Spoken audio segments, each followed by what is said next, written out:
masibheka kuzo ke indaba ze Kaizer Chiefs ne Mamelodi Sundowns kwi CAF Champions League.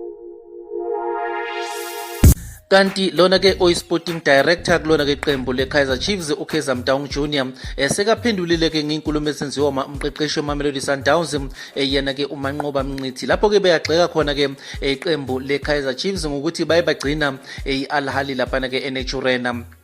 Kanti ke Kaizer Motaung Jnr uthi ke yena kuyamangaza nje kakhulu lokho ke ukukhulunywa uManqoba Mngqithi ngoba ke nalo ke iqembu le Mamelodi Sundowns kule minyaka eyadlula ngesikhathi ke badlala ke neAhly eCairo nabo ke basebenzisa ikhaya ke le Zamalek iqembu lapha ke eEgypt. Kanti ke na last year iqembu ke le Kaizer Chiefs ngesikhathi elidlala lapha ke eMorocco bayibasebenzisa ke ikhaya layo ke iRaja Casablanca ngesikhathi ke badlala ke neWydad Casablanca.